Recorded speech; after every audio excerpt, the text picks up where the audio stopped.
नमस्कार दोस्तों। कहीं की ईंट कहीं का रोड़ा, भानुमति ने कुनबा जोड़ा।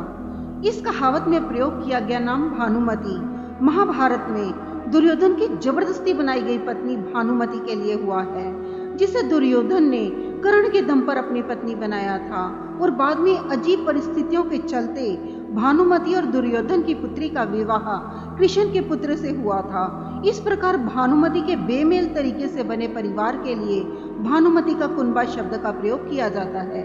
जिस प्रकार भानुमति का परिवार बेमेल सदस्यों से मिलकर बना था, उसी प्रकार बेमेल वस्तुओं को जोड़कर बनाई गई वस्तु के लिए इस कहावत का प्रयोग किया जाता है। दरअसल दुर्योधन की पत्नी का नाम भानुमति था। भानुमति बहुत ही सुंदर, आकर्षक, बुद्धिमान और ताकतवर थी। उसकी सुंदरता और शक्ति के किस्से प्रसिद्ध थे। यही कारण था कि भानुमति के स्वयंवर में शिशुपाल, जरासंध, रुक्मी, वक्र, कर्ण आदि राजाओं के साथ दुर्योधन भी गया हुआ था। कहते हैं कि जब भानुमति हाथ में माला लेकर अपनी दासियों और अंगरक्षकों के साथ दरबार में आई और एक एक करके सभी राजाओं के पास से गुजरी, तो वह दुर्योधन के सामने से भी गुजरी। दुर्योधन चाहता था कि भानुमति माला उससे पहना दे, लेकिन ऐसा नहीं हुआ। दुर्योधन के सामने से भानुमति आगे बढ़ गई। दुर्योधन ने क्रोधित होकर तुरंत ही भानुमति के हाथ से माला झपट कर खुद ही अपने गले में डाल ली। इस दृश्य को देखकर सभी राजाओं ने तलवारें निकाल ली। ऐसी स्थिति में दुर्योधन ने भानुमति का हाथ पकड़ा और वह उसे महल के बाहर ले जाते हुए सभी योद्धाओं से बोला कि पहले कर्ण को परास्त करके बाद में मेरे पास आना। अर्थात उसने सभी योद्धाओं से कर्ण से युद्ध को चुनौती दी, जिसमें कर्ण ने सभी को परास्त कर दिया। लेकिन जरासंध से कर्ण का युद्ध देर तक चला। जरासंध ने दुर्योधन की बीवी भानुमति के स्वयंवर में खुद भी भाग लिया था। जब दुर्योधन जबरदस्ती भानुमति को अपनी पत्नी बनाना चाह रहा था, तब जरासंध और कर्ण में 21 दिन तक युद्ध चला, जिसमें कर्ण जीता और पुरस्कार में जरासंध ने कर्ण को राज्य भी एक दे दिया। ये जरासंध की पहली हार थी। इस तरह दुर्योधन ने भानुमति के साथ जबरन विवाह किया। भानुमति को हस्तिनापुर ले जाने के बाद दुर्योधन ने उसे ये कहकर सही ठहराया कि भीष्म पितामह भी अपने सौतेले भाइयों के लिए अंबिका और अंबालिका का हरण करके ले आए थे। इसी तर्क से भानुमति भी मान गई और दोनों ने विवाह कर लिया।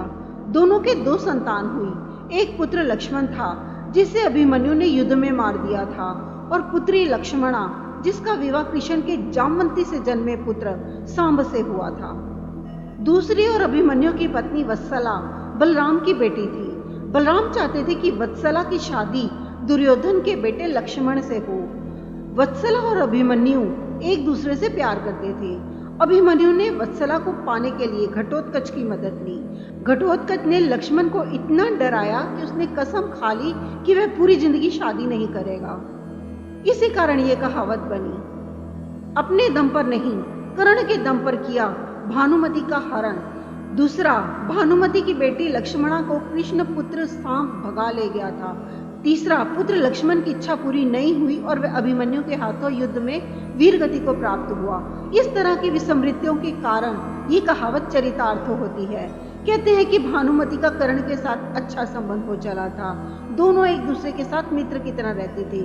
दोनों की मित्रता प्रसिद्ध थी।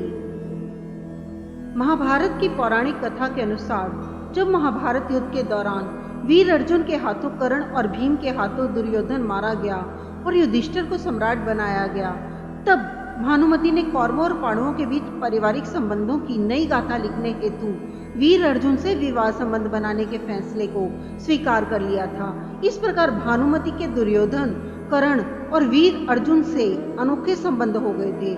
और कहीं से ये कहावत कही जाने लगी कि कहीं की ईंट कहीं का रोड़ा, भानुमति ने कुनबा जोड़ा।